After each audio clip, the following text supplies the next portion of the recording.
My girlfriend of 6 years left me for a guy she met online while I was working hard to give her the dream wedding she wanted. She even took everything from our joint account. As the title says, my girlfriend of 6 years left me for someone she had only met online and never in person.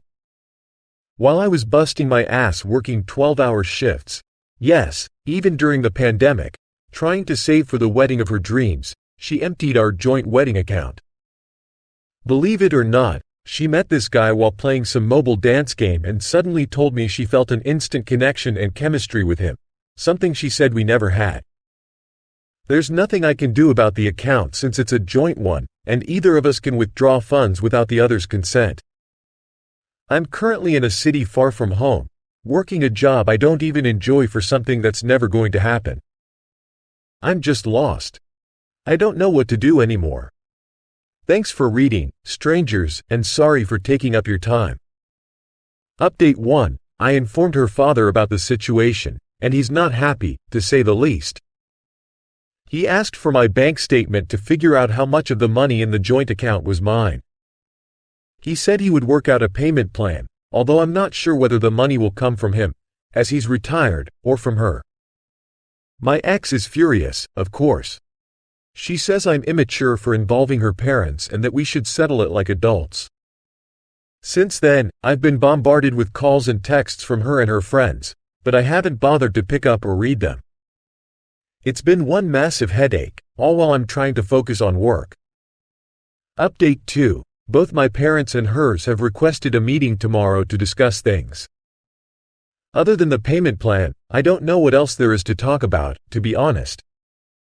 I've got leave approved from work and will be driving back home tonight. I still love her, but as many of you pointed out, it seems like I dodged a bullet. There were red flags that I ignored.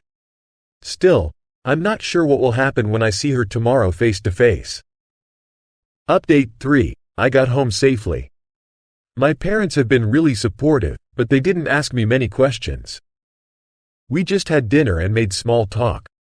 When I tried asking for their opinion, they simply told me to get a good night's sleep and not to worry about things tonight. It's hard not to think about everything, especially since I have no idea what to say or how to act tomorrow. It's been decided that we'll meet her family for lunch tomorrow. My parents want me to make my own decision, and they've refused to give me any advice so I won't be influenced by their opinions. When I asked about the money, my dad just said, "It's your money, your joint account." Update 4. Sorry for the delay. I've been trying to process everything that happened. So much for my carefully laid out plans to get married this September. The meeting could have gone better. My ex was initially out, probably trying to skip the whole thing, but her father made her come home. During the meeting, her mom, surprisingly, took her side, repeating the same excuses my ex gave. That I should understand how lonely she's been zueinander. She even justified my ex taking Einander zu. But given the circumstances, you should understand. Her mother defended her, saying that my ex deserves it, as I wasted her time for 6 years. According to her, I kept her waiting for nothing. I let her talk, just as my father advised me before the meeting. Let whoever is talking finish, and just listen. It might be all emotions without much sense. After all the yelling, I calmly stated that I wasn't there to justify, clarify, or blame anyone. I was there solely to address the status of the funds. If she's happy with whoever she's with now, that's her choice. I can't and won't do anything about it. She interrupted, claiming she's better off without me and that I wouldn't survive long without her. She went on and on. I simply told her that, even if I don't survive, it's no longer her concern. I handed my bank statements to her father, who remained silent during her mom's outburst. He verified that, out of the total $62,000 in the joint account, my contribution was $48,000. My ex immediately claimed that I had doctored the figures, and her mom seemed genuinely surprised. My ex argued that, since I'm good with computers, I could have altered the bank statement.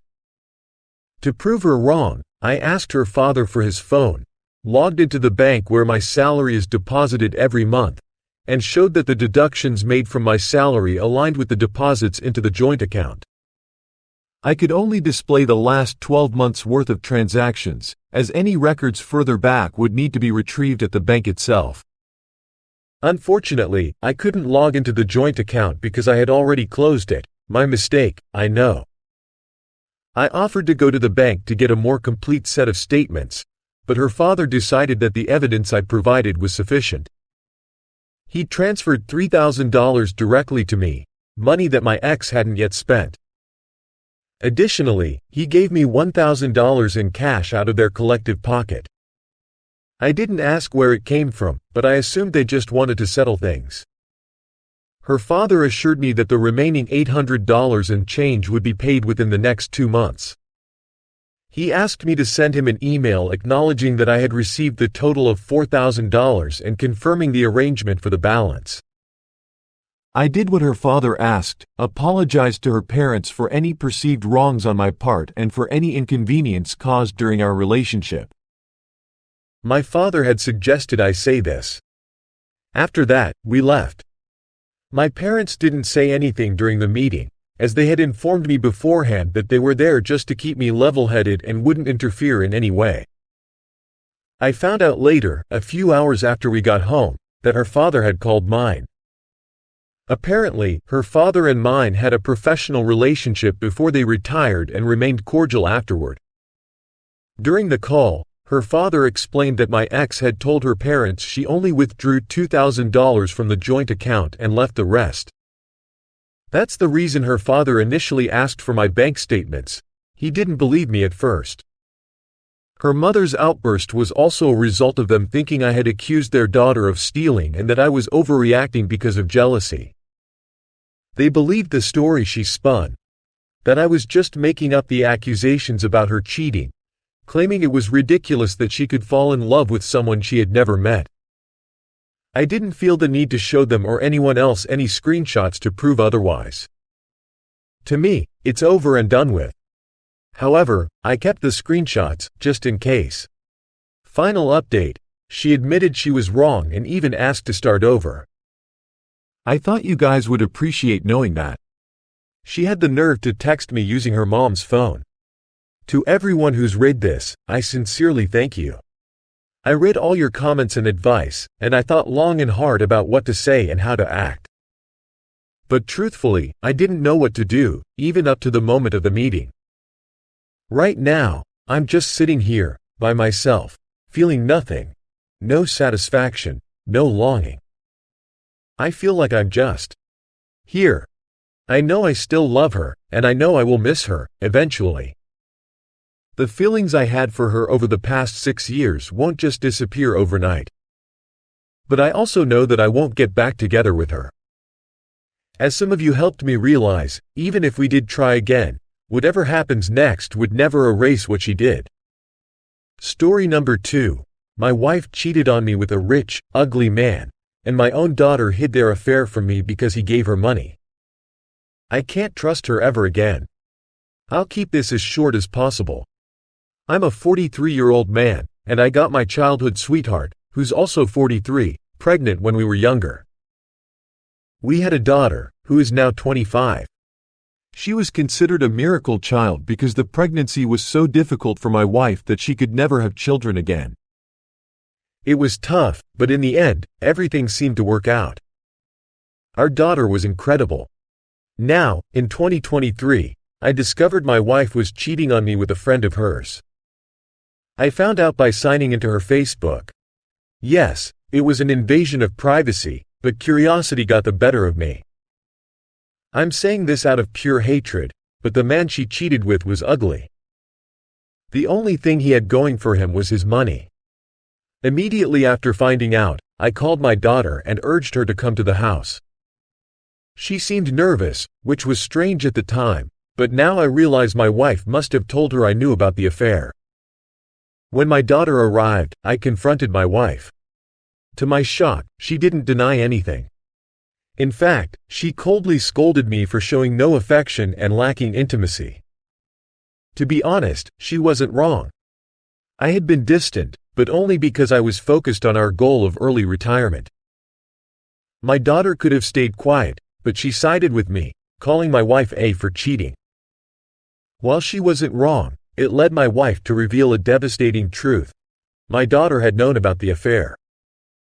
My wife had been cheating since the pandemic ended, and my daughter had kept it a secret because the other man gave her money in exchange for her silence. My daughter tried to apologize, but it was too late. I was heartbroken. She meant everything to me, and they both destroyed me. So, I left the house. I ignored every call from my daughter and waited until nightfall to return. When I got back, I packed up my clothes and left for good. I expected my wife to be home, but she was out, probably with the other man.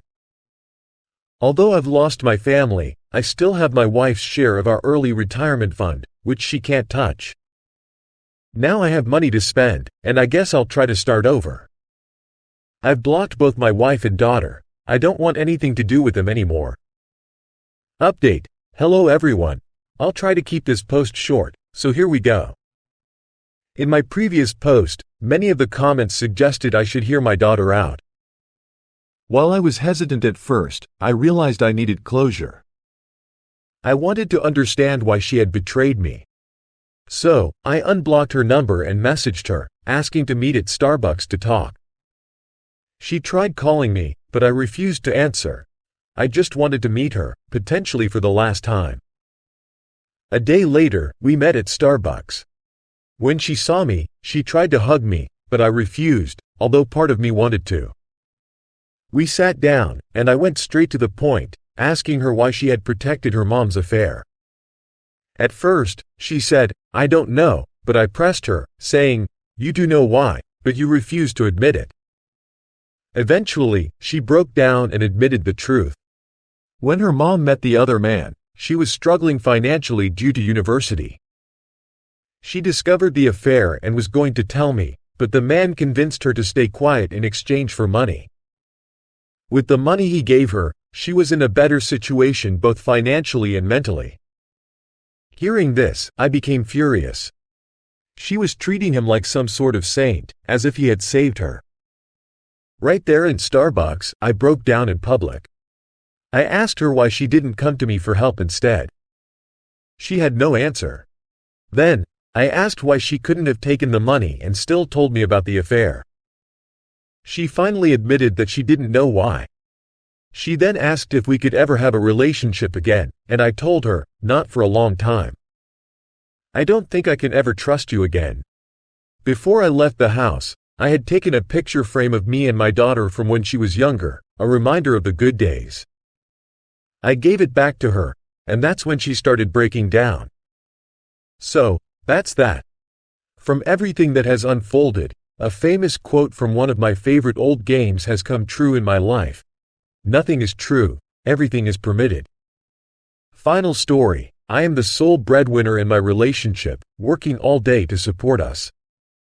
However, my girlfriend sold my car, which had been passed down through generations in my family, simply because I didn't take care of our cats.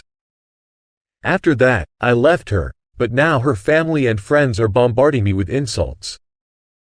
I'm planning to sue her for selling my car over such a petty argument. For some context, my girlfriend and I have known each other for about 4 years, but we started dating in 2021. The car in question is a 1972 Ford F-100 that has been passed down through my family for generations. My grandpa owned it, passed it to my dad, and then it came to me. I don't drive it often because I have my own car, but I use the F-100 for work occasionally. Recently, we had an argument because I wasn't taking care of our 2 cats. The thing is, I spend almost all day working, and when I get home, I'm too exhausted to do much else. So what did she do? She took the pickup truck, went to a junkyard, and sold it. The worst part? She sold it for only $400, despite the truck being in pristine condition. When I got home from the bar that night, I noticed the truck was missing. I asked her about it, and she casually told me what she had done. I immediately packed my things, took my cat, told her we were done, and left. Since then, I've been getting non-stop calls from her, her family, and her friends, all of them calling me names and making me out to be the bad guy. But I don't think I'm in the wrong here. For more context, this wasn't our first argument. The last one we had was about a month ago when she disappeared for 9 hours without telling me anything. And it's not like I completely neglected the cats. I was just really busy with work and exhausted when I came home. We had an agreement that I would handle the finances, and she would take care of the household chores, including the cats. I still loved the cats and made sure to feed them whenever I could. Update 1. Thanks for all the advice and support. I've talked to my cousin, who is a lawyer, and he said I could have a solid case if I take this to court. But honestly, after everything I've been through, I just want my pickup back, along with some compensation for what happened. I don't have much faith in the police after some bad experiences, but I'm determined to pursue this. My ex showed up at my door, but I ignored her. I don't want anything to do with her anymore. My dad, who heard the news, is devastated. That truck was the family's breadwinner for nearly 30 years. Update 2. I've filed a police report for the stolen F-100, and I'm hopeful something can be done. In the meantime, I'm doing my own research by checking out nearby junkyards, but I doubt I'll find it on my own. Still, I'm holding on to hope that we'll find the old green F-100 that my family cherished so much. Update 3. Good news. The F-100 has been found at a nearby junkyard, thanks to a friend of mine. I really appreciate all the support from you guys. Update 4. A lot of people have been asking questions, so I want to clarify a few things. It's not like I didn't take care of the cats at all. I did what I could, but since my girlfriend doesn't work, we had an arrangement. I bring home the money, and she takes care of the house and the pets. That's why I feel like selling my truck over this was really petty. I went to a bar that night to catch up with a friend I hadn't seen in 5 years. I don't drink heavily or often, it was just a casual hangout. From what I know right now, my girlfriend forged my signature when she sold the truck. The junkyard guy took it because it was an easy $96,000 profit. The junkyard opens at 12:30 p.m. today, and since it's currently 5 a.m. here, I'm still waiting to sort things out. Needless to say, today has been insane, and I haven't had a single minute of sleep. Update 5. Finally, I have the truck back. After more than a day of no sleep, stress, and a ton of work, it's over. My girlfriend has been charged with a Class 1 felony for stealing a vehicle valued at over $10,000, and she's been fined $5,000. I just got back from the garage with my truck, and I'm so exhausted that I'll explain the rest tomorrow. It's currently 7:09 p.m., and I'm really too tired to go into more detail right now. Update 6. So, I have the truck back, but it's not in the same condition as before. I had to pay the $400 back to the junkyard, but when I got the truck, I noticed a few issues. It's really dirty, likely from the drive to the junkyard, which was filthy. Unfortunately, the pristine bodywork is now damaged. There's a huge scratch on the paint, and it looks like it was caused by a sharp key or something similar. Worse, the body is starting to flash rust, which is definitely not good. The paint is ruined, and the truck isn't driving like it used to. I've also realized the brake fluid line is damaged because the brakes are running poorly. However, on the legal side, my girlfriend has been charged with a Class 1 felony for Grand Theft Auto, GTA, and fined $5,000. Rest assured, I'm still following through with the lawsuit. Update 7. It's been a while since my last update, and sadly, the F-100 is no longer with my family. After everything that happened, I decided to buy a Ram 1500 TRX. As for my girlfriend, she's still facing the consequences of her actions.